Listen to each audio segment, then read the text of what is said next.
Le prochain candidat à passer, il est de Chili-Mazarin.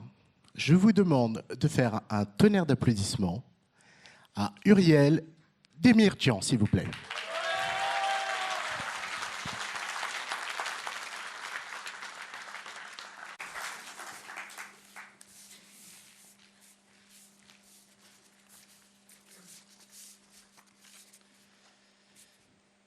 Mesdames et messieurs les membres du public, les membres du jury, bonjour. Le soleil matinal sèche ses larmes. La pluie était intense cette nuit. L'astre du jour sort de son lit, scintille malgré ses yeux endormis. Le brouillard pétille mais contraste ses yeux qui brillent. Au soleil levant, les arbres en mouvement sont bousculés par le vent. Au milieu de cette végétation arborescente se trouvait une jolie petite maison, abritée par de magnifiques et solides peupliers. Le jeune homme abritant ce véritable nid palpitant était libre de ses actes, libre de ses choix, libre de toute contrainte qui vienne entraver ses désirs. C'était tout simplement son paradis chéri. Ainsi florissait sa campagne, son chez lui, son abri. Le temps s'est écoulé. L'horloge a tourné, plusieurs années sont passées. Il était l'heure pour lui de s'en aller. Des regards furtifs et scrutateurs, des murmures improbateurs, des actes sans honneur, des ombrages sombres de jalousie, d'égocentrisme se révélaient dans chaque coin de la ville. Au beau milieu de ces scènes théâtrales, il rêvait tous les jours de sa belle campagne, qui n'était jamais si loin de par cette feuille de peuplier qu'il portait presque comme un collier. Cependant, son nouveau métier ne reflétait point la liberté qu'il vécut dans le passé. Rédigeant des articles dans des journaux politiques, il savait que ses écrits n'allaient être que pure calomnie. La politique du gouvernement n'a aucun projet raisonnable sur les thèmes abordés. Une nouvelle fois, son supérieur le soumettait au mensonge. Il devait s'abstenir et même s'assujettir sous peine d'être licencié. À travers ses écrits, il n'était pas lui, il était l'homme aux deux visages. De retour dans son studio, assis sur le canapé, le regard attristé, il ouvrait légèrement la fenêtre ombragée. Un brin d'air frais s'installa dans la pièce et caressa délicatement sa peau. À la vitesse d'une gifle, une rafale de vent pénétra le salon. La feuille de peuplier s'envola, se glissa brusquement près d'un livre. Le jeune homme s'approcha de celui-ci et décela le titre « Défendre la liberté ». Il se souvint qu'il l'avait lu dans l'avant-train, qui le menait loin de ce qu'était son quotidien. Il se souvint que ça allait être dur pour lui. Puis il se remémora des définitions inscrites dans celui-ci, où la liberté c'était tout d'abord l'absence de contrainte, l'état d'un individu qui n'est pas soumis à la servitude, mais c'est aussi le fait d'être maître de ses actes, de ses actions, en fin de compte, maître de soi-même. Puis défendre brilla en son esprit. Ce simple mot, intelligible à première vue, mais drastique quand il s'agit de passer à l'acte, est symbole de protection. Venir à l'aide en cas de besoin, soutenir une idée, une cause, encore résister face aux attaques. Additionnel à la liberté, cet ouvrage définissait à la perfection ce groupe de mots très loin d'être fractionné. Ainsi, défendre la liberté, c'est le fait de protéger, raffermir, épauler.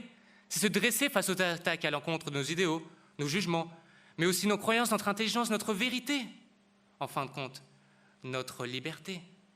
Suite à cette découverte, le jeune homme va-t-il s'affirmer, s'exprimer, s'opposer, cesser de rêver pour ensuite oser la liberté, qui va le conduire à défendre la liberté, sa liberté. De retour à sa routine carcérale, il était prêt à affronter son patron et à se battre pour la liberté.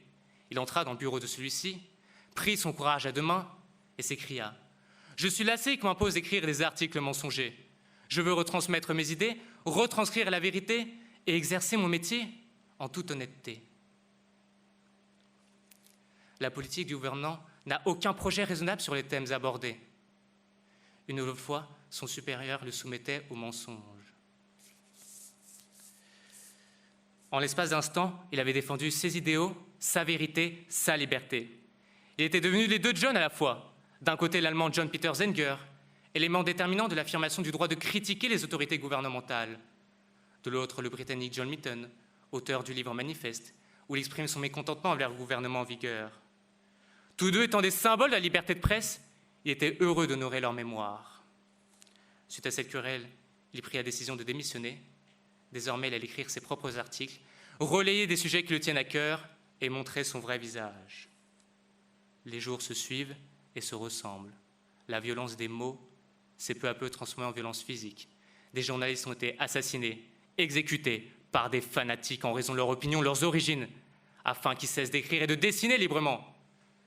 Que restera-t-il alors de ce dont les rédacteurs de la Déclaration des droits de l'homme et du citoyen de 1789 avaient rêvé? Les droits et libertés qui nous ont été légués sont naturels. Ils sont comme l'air que l'on respire, et cet air se raréfie.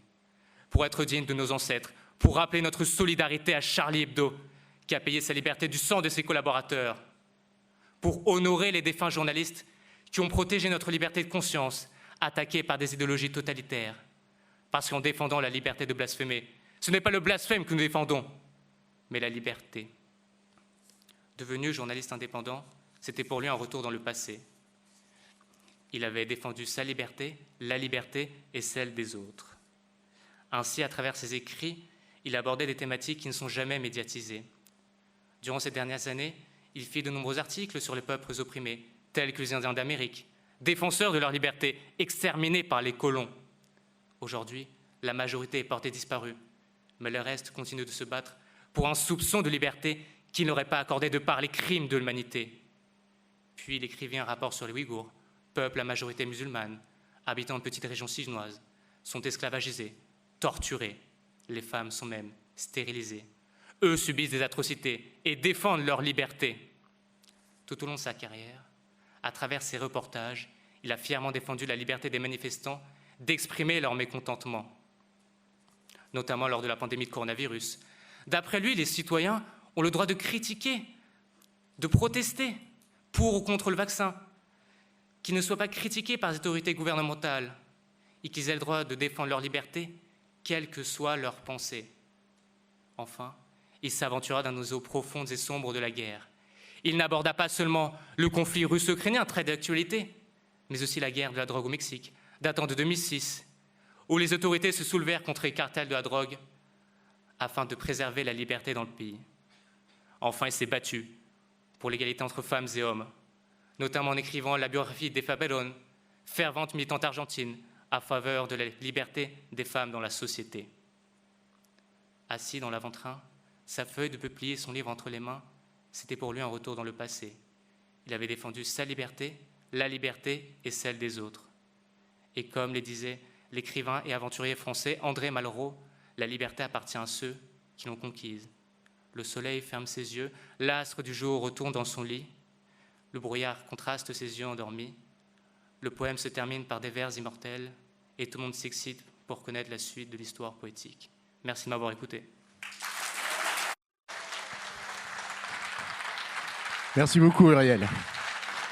Merci.